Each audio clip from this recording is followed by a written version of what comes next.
नमस्कार दोस्तों, मैं आप सभी लोगों का अच्छी पाठशाला पर स्वागत करता हूं। जैसा कि हम सभी लोग जानते हैं कि हम सभी लोग ड्राई फार्मिंग का करीब एक लेक्चर कर चुके हैं, तो उसी के आगे आज हम सभी लोग बात करेंगे। अच्छा, ये टॉपिक बहुत ही महत्वपूर्ण है। आप सभी लोगों के जो सिलेबस है उसमें अलग से भी दिया हुआ है, तो इसको ज़रूर आप पढ़िए। आपको कुछ 1-2 नंबर का जरूर प्रश्न देखने को मिलेगा। तो उम्मीद है दोस्तों ये लेक्चर आपके लिए महत्वपूर्ण साबित होंगे। खैर, बात करते हैं अपने लेक्चर पर। पहले एक बात फिर से समझ लेते हैं थोड़ा मोटा मोटा, फिर उसके आगे बात करते हैं सभी लोग।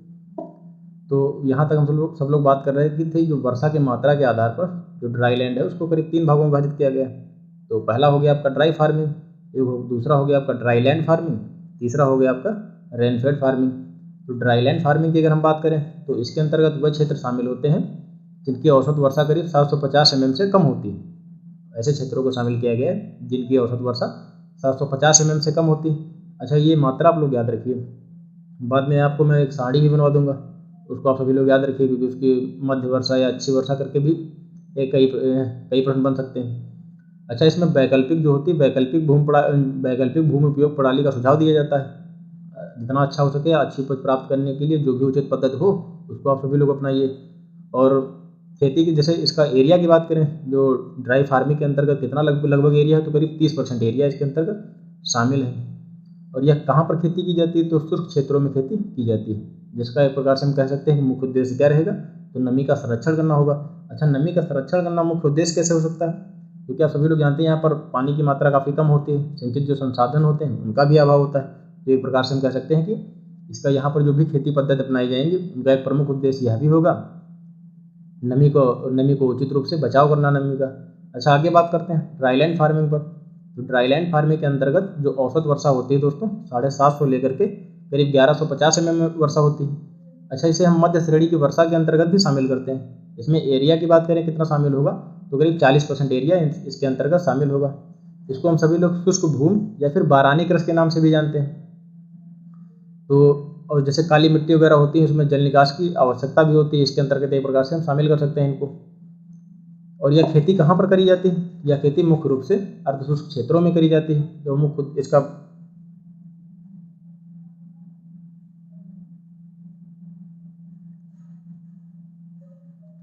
यहाँ खेती कहाँ करी जाती है, तो यह खेती करीब अर्धशुष्क क्षेत्रों में की जाती है। एवं इसका मुख्य उद्देश्य क्या होता है, तो मुख्य उद्देश्य इसका होता है नमी का दोस्तों संरक्षण करना। इसका भी एक प्रकार से वही उद्देश्य होगा जो प्रारंभिक रूप से, क्योंकि यह भी एक प्रकार की सूक्ष्म कृषि के अंतर्गत शामिल है। अब बात करते हैं रेनफेड फार्मिंग की। तो रेनफेड फार्मिंग के अंतर्गत जो औसत वर्षा होती है 1150 mm से अधिक होती है। अच्छा, आप यह भी कह सकते हैं 1150 से लेकर के 2000 mm करीब वर्षा होती है। और एरिया इसके अंतर्गत करीब आपका 20% एरिया इसके अंतर्गत शामिल होता है। तो यह खेती कहाँ पर करी जाती है, जो आर्द्र क्षेत्र होते हैं, अर्ध आर्द्र, इन क्षेत्रों में यह खेती करी जाती है। एक प्रकार से हम कह सकते हैं ह्यूमिड वाले जो इलाके होते हैं वह शामिल होते हैं। और जहाँ पर 2000 mm से अधिक वर्षा होती है उसका एरिया करीब कितना होता है, तो करीब 8% उसका एरिया है। अच्छा, मैंने आप लोगों को एक आंकड़ा भी बताया था पार्ट 1 के अंतर्गत, शुष्क क्षेत्र के अंतर्गत करीब प्रतिवर्ष 10 इंच या फिर 25 सेंटीमीटर से कम वर्षा होती है, ठीक है। और जो अर्धशुष्क क्षेत्र है उसकी बात करें तो 10 से लेकर के 20 इंच अर्थात 25 से लेकर के 50 सेंटीमीटर आपका हो गया करीब। और एरिड के अंतर्गत हम एरिया की बात करें तो 50.94 बिलियन हेक्टेयर करीब एरिया है एरिड के अंतर्गत। और सेमी एरिड की बात करें वहीं तो 122 से लेकर 122.52 मिलियन हेक्टेयर इसके अंतर्गत एरिया है। और ड्राई सब ह्यूमिड की बात करें तो करीब 75.42 मिलियन प्रति हेक्टेयर के हिसाब से यह एरिया उपलब्ध है। और टोटल जो ड्राई लैंड एरिया की बात करें तो करीब 248.88 मिलियन हेक्टेयर है। अच्छा दोस्तों, मैं फिर से यह बात बता रहा हूँ आप सभी लोगों को, ये आंकड़े अलग अलग पुस्तकों में अलग अलग स्रोतों में थोड़ा बदलाव इनमें हो भी सकता है, तो आप लोग अपनी समझ के हिसाब से इसको याद रखिए, ताकि जब भी ऑप्शन आए आपके सामने तो आप समथिंग याद रखिए। जैसे कि total dry land area 248 point करके है, तो अब 248 याद रखिए, और इसी के आसपास जो भी ऑप्शन होंगे आप उसको टिक कर सकते हैं। तो एरिड का प्रतिशत कितना रहेगा 21%, सेमी एरिड का प्रतिशत कितना रहेगा 49%, ठीक है। ड्राई सब ह्यूमिड की बात करें तो करीब 30% इसका एरिया उपलब्ध रहेगा। और अब हम अगला हमारा टॉपिक क्या रहेगा, जैसे कि सूखा किसे कहते हैं, तो सूखा की बात करते हैं। इतना हम सभी लोगों ने यहाँ तक पिछले लेक्चर में बात कर ली थी, अब आगे अपने बात करते हैं हम लेक्चर पे। तो अब हम बात करेंगे सूखा, ड्राट,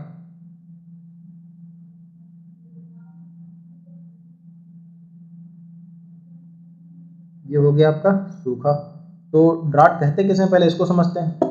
जहाँ पर हम कह सकते हैं वार्षिक वर्षा करीब 75% से कम होगी, वह एरिया आपका सूखे के अंतर्गत शामिल होगा। ऐसे एरिया या ऐसे क्षेत्र जहाँ की औसत वार्षिक वर्षा जो होगी करीब 75% से कम होती, वो सभी सूखे के अंतर्गत शामिल होते हैं। तो अच्छा, जो बहुत ज़्यादा सूखा, जिसे जिसे हम एक बार से कह सकते हैं कि भयंकर सूखा भी कह सकते हैं, तो वहाँ पर 50% से कम वर्षा होती है। 75% से अगर कम वर्षा होगी तो एक तरह से हम कह सकते हैं कि यह एक औसत सूखे की स्थिति उत्पन्न है। पर बहुत ज़्यादा खतरनाक सूखे की बात करें तो वहाँ पर करीब 50% से लेकर के कम वर्षा होती है। तो इसको पहले नोट करते हैं, फिर आगे बात करते हैं। सूखा क्या रहेगा, सूखे की परिभाषा क्या है? ऐसे क्षेत्र जहां पर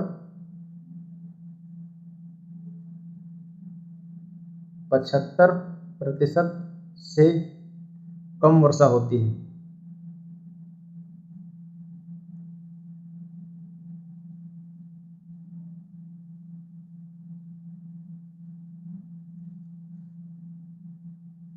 वह क्षेत्र सूखे के अंतर्गत शामिल है। वह क्षेत्र सूखे के अंतर्गत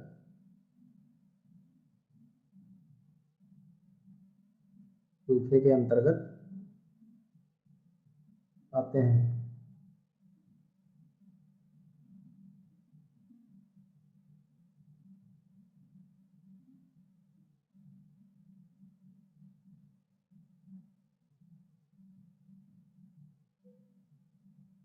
वहीं भयंकर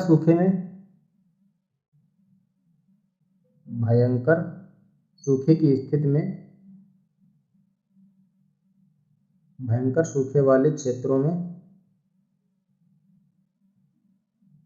करीब 50% से भी कम वर्षा होती है।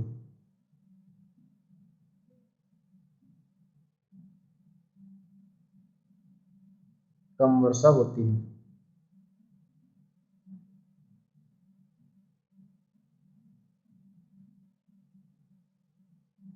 अच्छा दोस्तों, मैं चाहूँ तो आप सभी लोगों को ऐसे भी लिखा सकता हूँ कि ड्रॉट के अंतर्गत डैश करके लिख दिया 75% से कम वर्षा, 75% से कम वर्षा।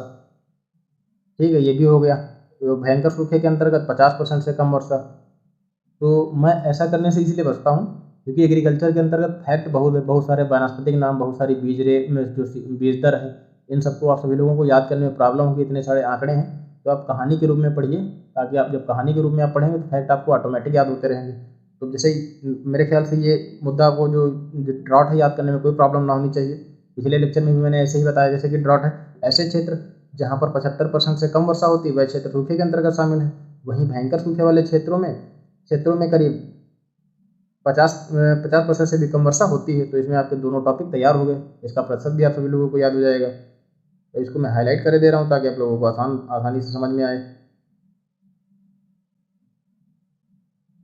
50% से भी कम वर्षा होती है। तो ये हो गया आपका, हाईलाइट मैंने कर दिया और इसको इरेज किए दे रहा है। तो ये हो गया ड्राट। अच्छा, कुछ प्रश्न ऐसे भी आता है कि निम्नलिखित में से कौन सा एक सूखे खेती के सिद्धांतों के बारे में उल्लेखित करता है, कौन सा एक नहीं। तो कुछ हैं जैसे कि सूखे गहरी एक बार हम कह सकते हैं कि पलवार का उपयोग करना। पलवार का उपयोग करेंगे तो इससे आपको क्या होगा, जैसे आप मल्च लगाते हैं, मल्चिंग का प्रयोग करते हैं, तो आप क्या करेंगे, नमी का संरक्षण करेंगे अच्छे से। वहाँ पर एक बार हम कह सकते हैं कि उपज अच्छी प्राप्त होगी, पानी की सुविधा बनी रहेगी, वहाँ पर नमी पर्याप्त मात्रा में बनी रहेगी। वर्षा जल भंडारित का प्रयोग करना, वाटर शेड मैनेजमेंट करना। तो इसका तात्पर्य क्या रहेगा, जैसे कि मान लेते हैं कि वर्षा हुई दोस्तों, ये तो सूखे वाले इलाकों में वर्षा की मात्रा जो होती है अपेक्षाकृत कम होती है, वर्षा बहुत ही कम देखने को मिलती है, सिंचित संसाधनों का भी अभाव होता है। तो वहाँ क्या होता है, जैसे वर्षा हुई तो आपने अगर कुछ ऐसे क्षेत्रों को बना के रखा या कुछ ऐसे उपाय कर रखे हैं जो वर्षा वाले जल को संचित कर सकें, तो आपको अपनी फसल की आवश्यकता के अनुसार आप आसानी से सिंचाई कर पाएंगे, उसका प्रयोग कर पाएंगे। खरपतवार नियंत्रण एक प्रकार से शुष्क खेती के सिद्धांतों में शामिल है। खरपतवारों का उचित समय पर नियंत्रण किया जाना चाहिए और गहरी जुताई करना चाहिए। गहरी जुताई की जानी चाहिए ताकि जो फसल हमारी है उसे अच्छे से पानी भी मिल सके। विंड ब्रेक शेल्टर्स का प्रयोग करना चाहिए, जो मतलब वायुरोधी पट्टियों का भी इस्तेमाल किया जाना चाहिए। तो इनको एक एक करके थोड़ा नोट कर लेते हैं। नमी के संरक्षण के जो सिद्धांत हैं, अगली हमारी हेडिंग क्या रहेगी, सिद्धांत रहेंगे।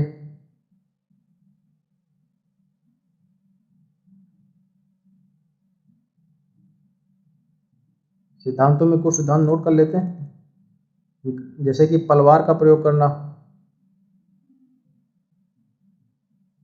मल्च का इस्तेमाल करना, इसका प्रयोग करने से क्या होगा, उचित मात्रा में आपका जो खेत होगा उसमें नमी बनी रहेगी, ताकि आपको फसल की जो बढ़वार होगी उसमें कोई समस्या ना होने पाए। वाटर शेड का प्रयोग करना,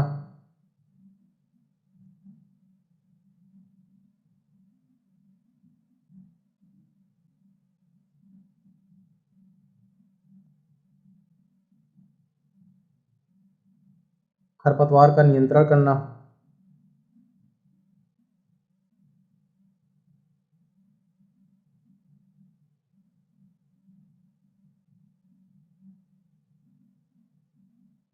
खरपतवार का नियंत्रण करना,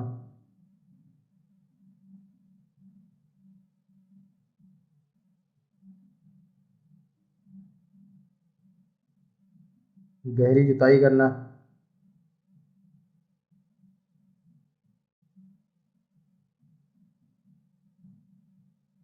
तो ये सभी इसके प्रकार से हम कह सकते हैं, और कई अन्य आपके इसके सिद्धांतों में शामिल हैं। हालांकि आप सभी लोग कृषि के छात्र हैं तो आप लोग इतना तो बेसिक आइडिया है ही है। गहरी जुताई करेंगे तो पानी की अच्छी पहुंच हो जाएगी जड़ों तक, मल्च का प्रयोग करेंगे तो नमी बनी रहेगी, और खरपतवार का नियंत्रण करना तो प्रत्येक फसल के लिए अच्छा है, नहीं तो फिर अच्छी उपज नहीं प्राप्त होगी। हम सभी लोग एंटी जो ट्रांसपेरेंट्स हैं उन पर बात करेंगे। इसका तात्पर्य क्या है, जो वाष्पोत्सर्जन को रोकने के लिए कार्य करते हैं उन सब पर बात करते हैं। अगली हमारी हेडिंग क्या है दोस्तों,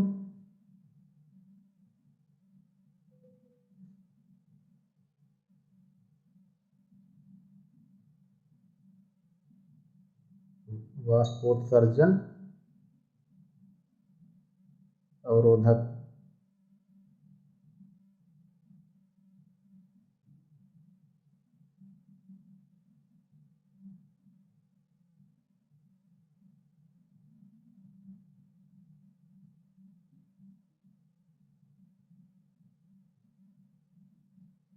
ये मुख्य रूप से हम कह सकते हैं कि 4 प्रकार के होते हैं, ठीक है। अच्छा, ये होते कौन से हैं, तो जैसे वाष्पोत्सर्जन से जब जो होता है तो उसमें जल की तो हानि होती है, और ऊपर से अगर देखा जाए जो आपके जहाँ पर पर्याप्त मात्रा में सिंचित संसाधनों का अभाव, या प्रश्न हम कह सकते हैं जहाँ पर शुष्क कृषि होती है तो वहाँ पर वैसे ही पानी की कमी होती है।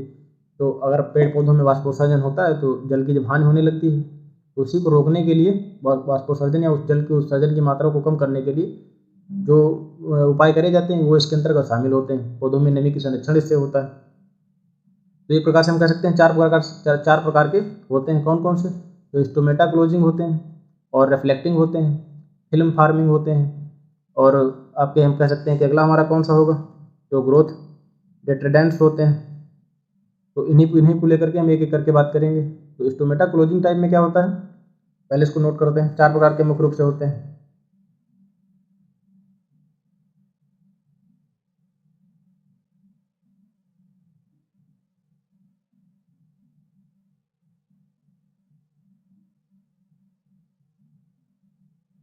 मुख्यतया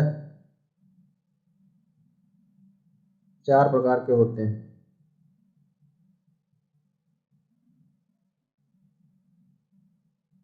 कहीं नहीं आप लोगों को 3 भी मिलेगा। तो पहला हमारा कौन सा हो जाएगा,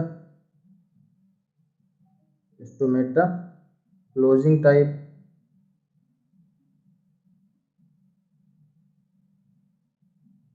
reflecting type,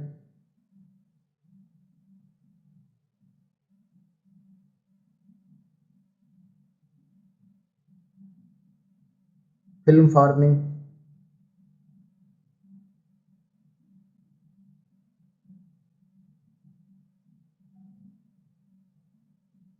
growth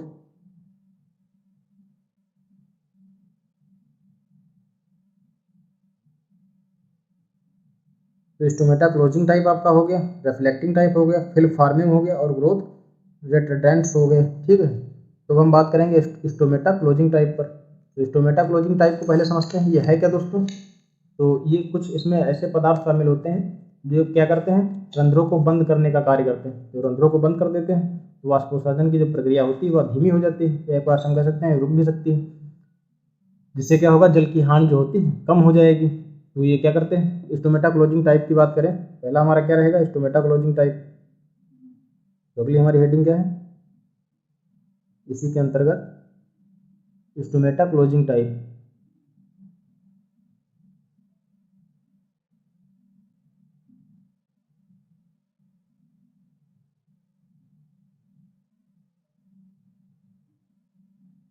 stomata closing type पर बात करते हैं, क्या रहेगा, ये इसके अंतर्गत वह पदार्थ शामिल होते हैं जो पत्तियों के रंध्रों को क्या करते हैं, बंद कर देते हैं, जिससे जल की हानि कम होती है। उदाहरण के तौर पर बात करें तो PMA @10⁻⁴ एक प्रकार का या फफूंदनाशी होता है, या कार्बन डाइऑक्साइड, ये सभी क्या होते हैं, इस्तेमाल होते हैं जो रंध्रों को बंद करने का कार्य करते हैं।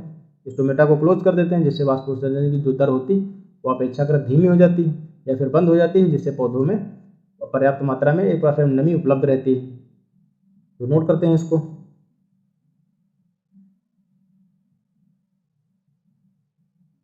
ऐसे पदार्थ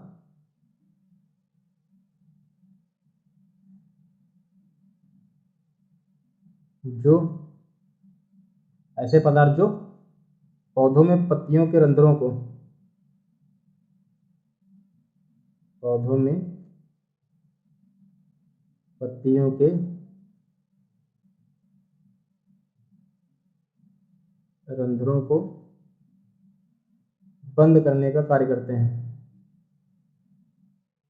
बंद करने का कार्य करते हैं,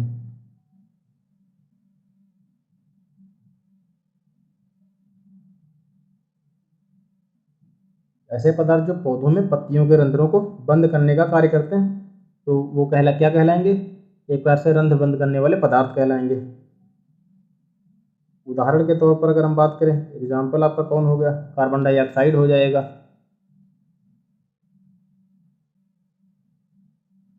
कार्बन डाइऑक्साइड हो जाएगा, PMA @10⁻⁴, PMA @10⁻⁴, यह प्रकार का आपका फफूंदनाशी है। ये सभी स्टोमेटा क्लोजिंग टाइप के अंतर्गत प्रयोग करे जाएंगे। हमारा अगला अगली इसके अंतर्गत कौन सी हेडिंग रहेगी, तो रिफ्लेक्टिंग टाइप। रिफ्लेक्टिंग टाइप में क्या होता है दोस्तों, तो रिफ्लेक्टिंग टाइम में क्या होता है, जैसे सूर्य से आने वाली जो किरणें होती हैं वो जब पत्तियों पर पड़ती हैं तो वो उनको परावर्तित कर देती हैं, ठीक है, जिससे पत्तियों का तापमान जो होता है, क्या होता है, पत्तियों का तापमान कम रहता है, वाष्पोत्सर्जन जो क्रिया होती है वह धीमी हो जाती है, जिससे जल की हानि अपेक्षाकृत कम होती है। तो इसके अंतर्गत वो सभी शामिल हैं। तो एक बार फिर से समझते हैं, बाद में लास्ट में फिर उस पर बात करेंगे। अगली हमारी हेडिंग क्या रहेगी, रिफ्लेक्टिंग टाइप।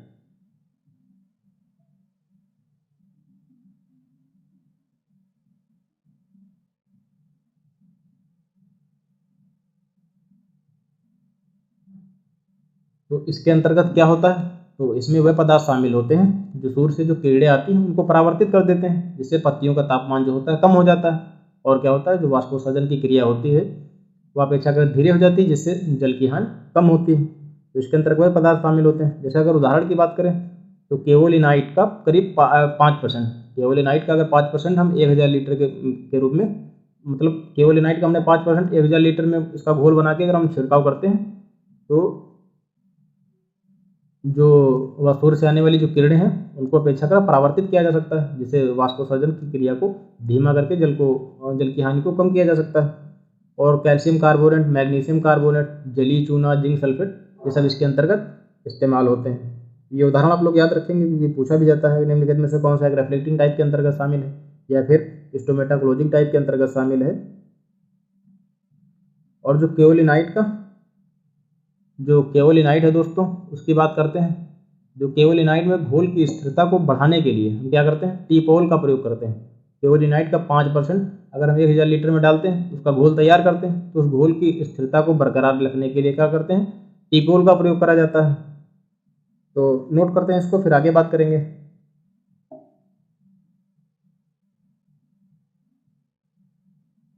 इसमें ऐसे पदार्थों का प्रयोग किया जाता है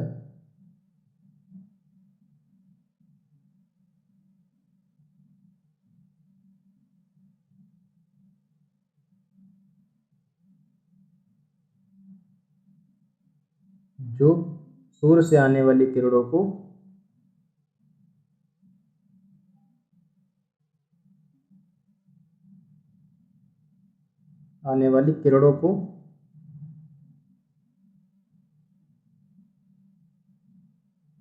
जो सूर्य से आने वाली जो किरणें होती हैं उनको क्या करता है, परावर्तित करने में मदद करता है। परावर्तित करने में मदद करता है,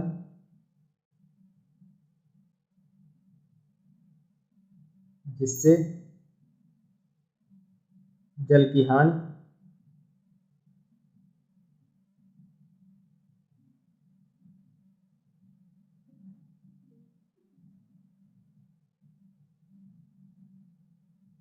अपेक्षाकृत कम होती है।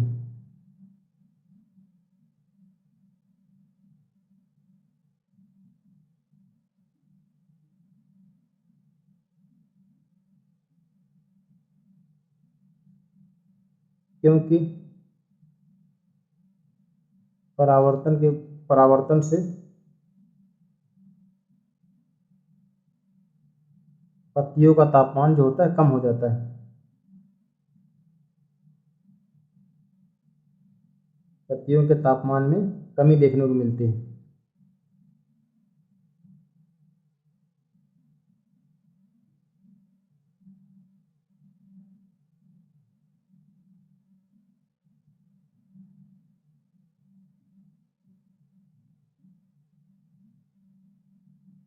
कमी देखने को मिलती है।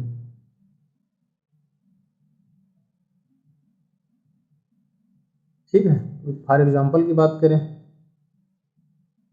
उदाहरण के तौर पर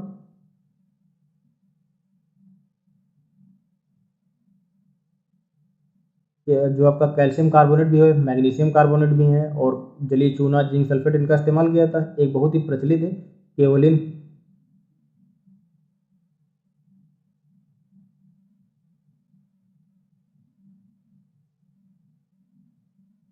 केओलिन का 5%।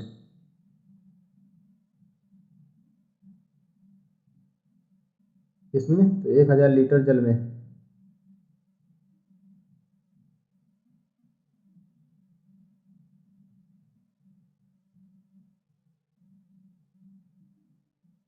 घोल का प्रयोग किया जाना चाहिए। अन्य की बात करें तो जैसे कि आपका हो गया मैग्नीशियम कार्बोनेट। मैग्नीशियम कार्बोनेट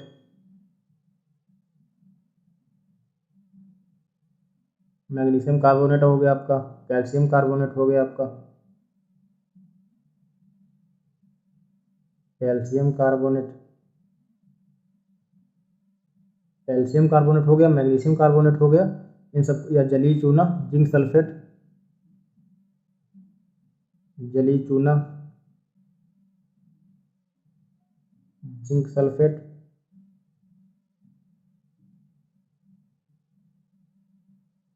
ये सभी इसके अंतर्गत आप एक प्रकार से कह सकते हैं शामिल हैं। अच्छा, जो केओलिन का जो आपका घोल तैयार होगा, जो आप 1000 लीटर में तैयार करेंगे, उसकी जो घोल की स्थिरता को बढ़ाने के लिए आप सभी लोग टी पोल का इस्तेमाल करेंगे। ठीक है,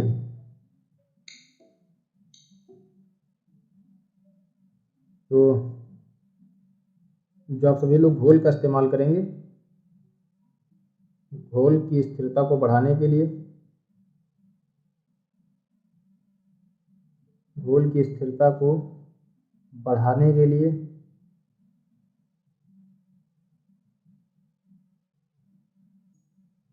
ताकि अच्छे से काम कर सके, टी पोल का इस्तेमाल किया जाता है।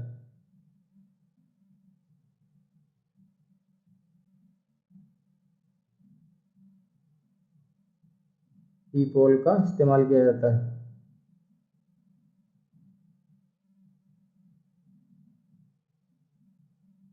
टी पोल का इस्तेमाल किया जाता है। ये हो गया आपका।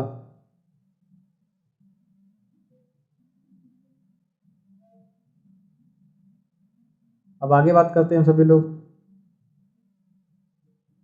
ये हो गया आपका रिफ्लेक्टिव टाइप हो गया। अब हम बात करेंगे जो फिल्म फार्मिंग वाले हैं उन पर। तो फिल्म फार्मिंग का तात्पर्य क्या है दोस्तों, इसको पहले समझते हैं सभी लोग, फिर नोट करेंगे।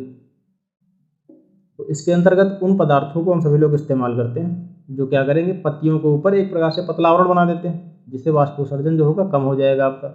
सिलिकॉन हो गया, ऑयल हो गया, मोम युक्त पदार्थ हो गए, हेक्साडेकेनॉल हो गया, इन सब का इस्तेमाल करा जाता है। अगला हमारा क्या रहेगा, फिल्म फार्मिंग।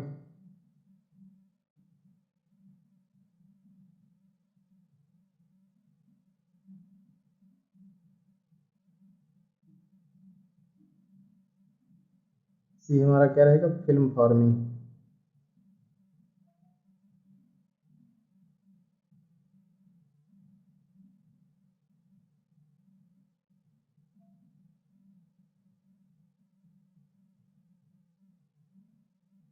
इसके अंतर्गत ऐसे पदार्थों का इस्तेमाल किया जाएगा जो पत्तियों की सतह पर एक पतला आवरण बनाते हैं, जिससे वाष्पोत्सर्जन की दर को कम किया जा सके। इसके अंतर्गत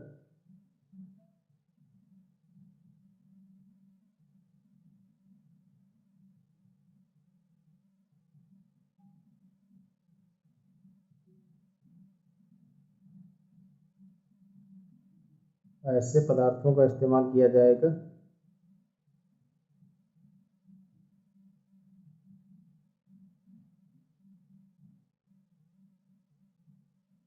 प्रयोग करते हैं जो पत्तियों पर एक पतला आवरण बनाने का कार्य करते हैं।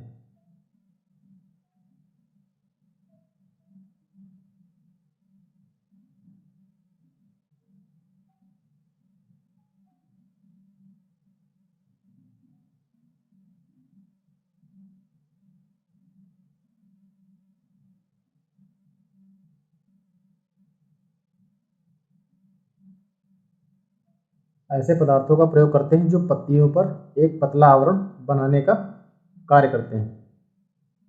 एग्जाम्पल की बात करें, उदाहरण आपके कौन कौन से होंगे, ये एग्जाम्पल दोस्तों बहुत ही इंपॉर्टेंट है। तो एग्जाम्पल्स की अगर हम बात करें, आपका हो गया हेक्साडेकेनॉल हो गया, ऑयल हो गया, मोम युक्त पदार्थ हो गए, मोम युक्त पदार्थ, मोम युक्त पदार्थ हो गए, सिलिकॉन हो गया, मोम युक्त पदार्थ सिलिकॉन हो गया, किसी प्रकार का ऑयल हो गया, हेक्साडेकेनॉल हो गया।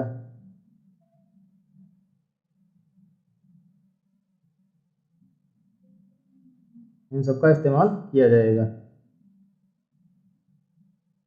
अब हम बात करते हैं ग्रोथ रेटेंटेंस पर, जो आप वृद्धि अवरोधक का कार्य करते हैं, वृद्धि अवरोधक का जो कार्य करते हैं। तो ये जो इसके अंतर्गत उन पदार्थों को शामिल किया जाता है दोस्तों जो जड़ की अपेक्षा तने की वृद्धि को करने का कार्य करते हैं। तो जिसे एक प्रकार से हम कह सकते हैं कि पौधों को कम पानी की आवश्यकता होती है। जितना अधिक वृक्ष विशाल हो गए, जितनी अधिक जो एक प्रकार से हम कह सकते हैं कि फसल की जो शाखाओं की वृद्धि या जो वानस्पतिक वृद्धि अधिक होगी, उनको अधिक मात्रा में पानी की आवश्यकता होगी। तो ये जो जो आपके वृद्धि अवरोधक पदार्थ होंगे वो क्या करेंगे, जड़ की अपेक्षा तने की वृद्धि को कम करने का कार्य करते हैं, जिससे पौधों को अपेक्षाकृत कम मात्रा में जल की आवश्यकता होती है। उदाहरण की बात करें तो इसके अंतर्गत एक बहुत ही प्रचलित पदार्थ का इस्तेमाल किया जाता है, साइकोसेल का। ये बहुत ही इंपॉर्टेंट है आप लोगों के लिए, तो आप सभी लोग इसको याद रखिए।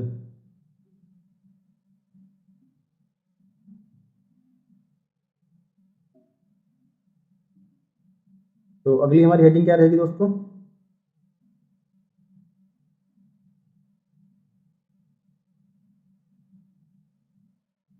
अगली हमारी हेडिंग रहेगी वृद्धि अवरोधक।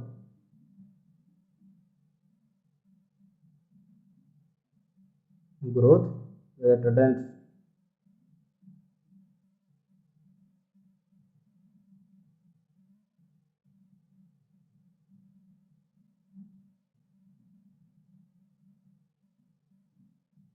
तो इसमें क्या होता है, इसमें शामिल पदार्थ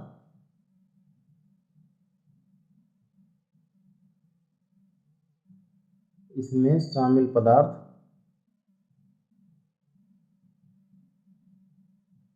इसमें जो पदार्थ शामिल होते हैं दोस्तों, जड़ की अपेक्षा तने की वृद्धि को कम करने का कार्य करते हैं।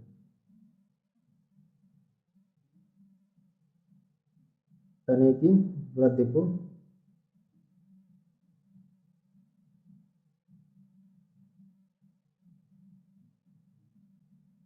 कम करने का कार्य करते हैं।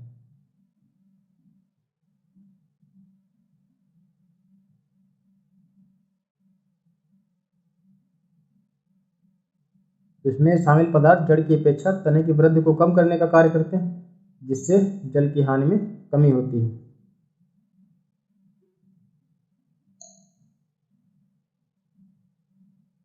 जिससे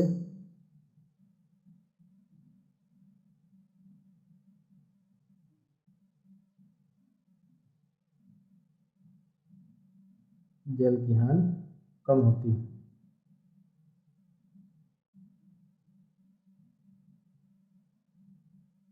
इसके अंतर्गत अगर हम प्रचलित एक एग्जाम्पल है आपका, उसको नोट करते हैं, साइकोसेल।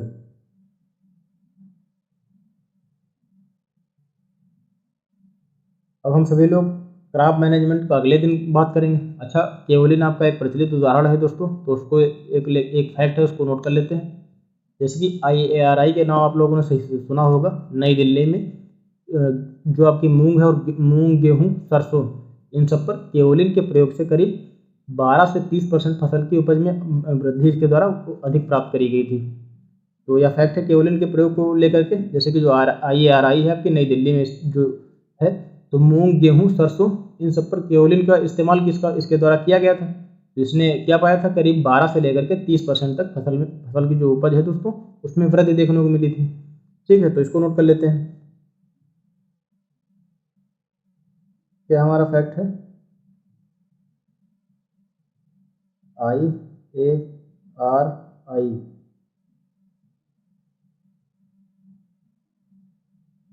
नई दिल्ली में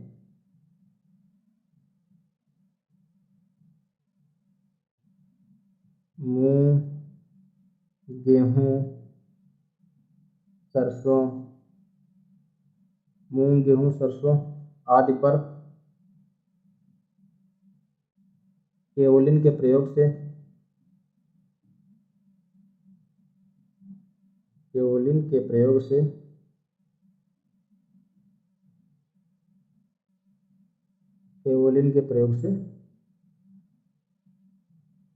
करीब 12 से 30% 12 से 30% तक फसल की उपज में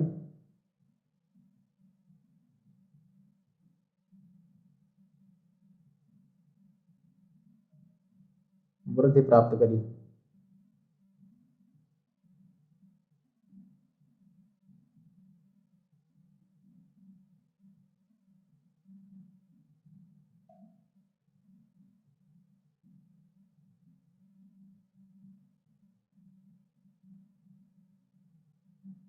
तो RI के द्वारा केवलिन को लेकर के एक प्रयोग किया गया था, जिसमें जैसे मूंग, गेहूं, सरसों, इस प्रकार की फसलों में केवलिन के इस्तेमाल से इसको करीब 12 से लेकर के 30% तक वृद्धि देखने को मिली थी। और यह घोल का छिड़काव कैसे किया जाना चाहिए, जैसा कि जो केवलिन का आप जो 5% मिला करके 1000 लीटर में आप प्रयोग करके जो घोल इस्तेमाल करते हैं, इसकी स्थिरता को बढ़ाने के लिए टीपोल का प्रयोग किया जाता है।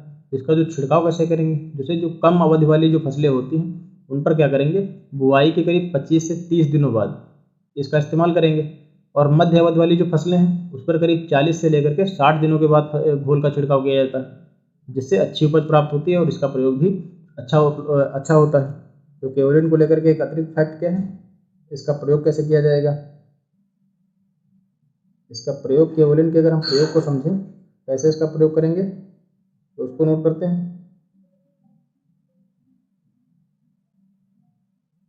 कम अवधि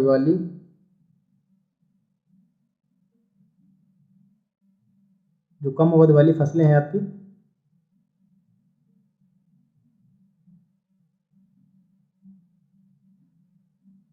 कम अवधि वाली फसलें जो आपकी हैं उस पर क्या करेंगे, बुआई के 25 से 30 दिनों बाद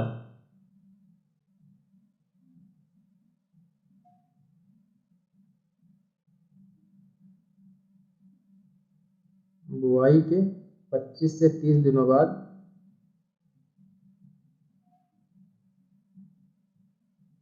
बुआई के करीब 25 से 30 दिनों बाद हो गया, ठीक है।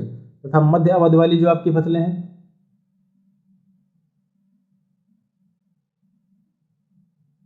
मध्य अवधि वाली फसलें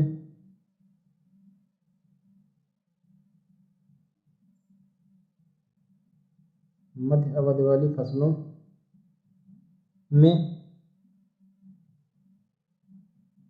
40 से 60 दिनों बाद 40 से 60 दिनों बाद घोल का छिड़काव करते हैं। घोल का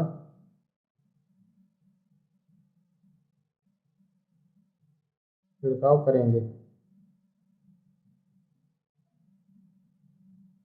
तो हम सभी लोग क्या करेंगे, इसको समझते हैं फिर से, ठीक है, ताकि आप सभी लोगों को अच्छे से याद भी हो जाए। तो जो वाष्पोत्सर्जन अवरोधक होते हैं, ये हम एक प्रकार से कह सकते हैं कि मुख्य रूप से 4 प्रकार से होते हैं। वाष्पोत्सर्जन अवरोधक होते क्या हैं, तो ये उस जो वाष्पोत्सर्जन होता है इसकी मात्रा को कम कर देते हैं, जिससे जल की अपेक्षाकृत हानि कम हो और नमी पर्याप्त मात्रा में उपलब्ध रहे।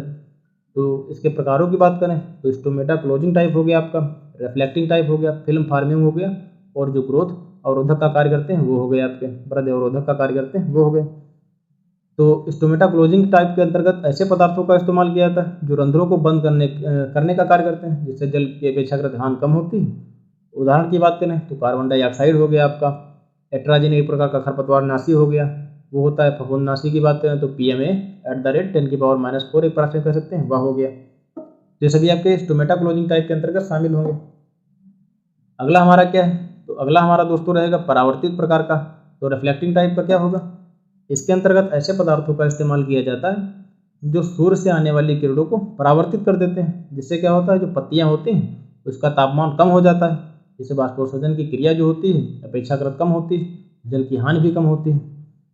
तो इसमें कौन कौन से उदाहरण शामिल हैं, आपका मैग्नीशियम कार्बोनेट हो गया, कैल्शियम कार्बोनेट हो गया, जिंक सल्फेट हो गए, ये सभी इसके अंतर्गत शामिल हैं दोस्तों। तो इसमें एक प्रचलित बहुत ही उदाहरण है केओलिन। तो केओलिन का करीब 5% जो होता है उसको 1000 लीटर जल में मिला करके उसका घोल तैयार करते हैं, और इस घोल की स्थिरता को बढ़ाने के लिए क्या करते हैं, तो जो यह घोल होता है इसकी स्थिरता को बढ़ाने के लिए हम सभी लोग टीपॉल का इस्तेमाल करते हैं, ठीक है, जिससे यह क्या होता है, अच्छे से कार्य करता है और यह एक प्रकार से स्थिर भी रहता है।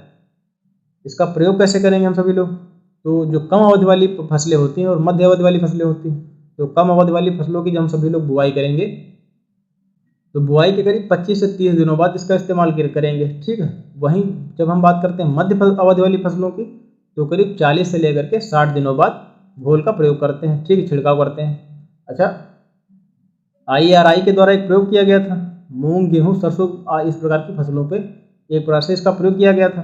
तो क्या प्रयोग किया गया था, तो जब केओलिन का इसमें इस्तेमाल किया गया था तो उपज में करीब 12 से लेकर के 30% तक हमको ग्रोथ देखने को मिली।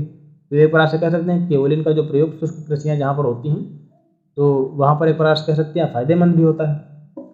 अच्छा, अगला हमारा जो फिल्म फार्मिंग को लेकर के, इसमें क्या है, तो फिल्म फार्मिंग क्या करते हैं, जिसमें जो पत्तियां होती हैं उस पर एक पतला आवरण बना देते हैं, ठीक है, जिससे वाष्पोत्सर्जन की जो क्रिया होती है कम हो जाती है। जब उन पर एक पतला आवरण चिकना हो जाएगा तो वाष्पोत्सर्जन की जो रेट है दोस्तों वह अपेक्षाकृत कम हो जाएगी, मंद हो जाएगी, पौधों में उचित मात्रा में नमी उपस्थित रहेगी। उदाहरण की बात करें तो हेक्साडेकनाल हो गया आपका, सिलिकॉन हो गया, मोम युक्त पदार्थ हो गए, इन सबका अगर उचित मात्रा में इस्तेमाल किया जाए तो इसमें बेहतर प्रबंधन हो सकता है। अगला हमारा ग्रोथ अवरोधक, जो ग्रोथ रेटेडेंट्स होते हैं, इनका इस्तेमाल कैसे किया जाता है, क्योंकि इसके अंतर्गत वह सभी पदार्थ शामिल होते हैं जो जड़ की अपेक्षा तने की वृद्धि को कम करते हैं। अच्छा, जो भी फसल है जिसमें वानस्पतिक वृद्धि जितनी अधिक होगी उतना ही उसको जल की अधिक मात्रा में आवश्यकता होगी। जब ये इन पदार्थों का इस्तेमाल किया जाएगा तो जड़ की अपेक्षा तने की वृद्धि को कम कर देंगे, जिससे पौधों को जल की अपेक्षाकृत कम मात्रा आवश्यक होगी, जिससे एक प्रकार से कह सकते हैं कि जल की आपकी बचत भी होगी। तो अगर इसके अंतर्गत उदाहरणों की बात करें तो साइकोसेल एक प्रकार का इसके अंतर्गत एक बहुत ही प्रचलित उदाहरण रहा है, इसका इस्तेमाल किया जाएगा वृद्धि अवरोधक के अंतर्गत। तो आप सभी लोग एग्जाम्पल्स याद रखें, एग्जाम्पल आपके लोगों के लिए महत्वपूर्ण भी हैं, ये प्रश्न भी इनसे बनते हैं। तो क्रॉप मैनेजमेंट, फसल प्रबंधन इन क्षेत्रों में कैसा होना चाहिए, उस सब पर हम सभी लोग अपना कल के लेक्चर में बात करेंगे। और कुछ कृषियाँ जो कुछ वो होंगी, क्या कहते हैं उसको, किस्में, शुष्क कृषियों में कौन कौन सी धान गेहूँ की कौन सी ऐसी जो किस्में हैं जो ड्राई लैंड फार्मिंग में इस्तेमाल करी जाएंगी, जो ड्राई फार्मिंग में अच्छी रहेंगी, इन सब पर अगले लेक्चर में हम सभी लोग बात करेंगे। उम्मीद है दोस्तों हमारा वीडियो आप सभी लोगों को पसंद आया होगा। अगर हमारा वीडियो पसंद आया तो लाइक कीजिए, अपने दोस्तों के साथ भी शेयर कीजिए और सब्सक्राइब करना तो बिल्कुल ही ना भूलें। नमस्कार दोस्तों, मिलते हैं अगले लेक्चर में, धन्यवाद।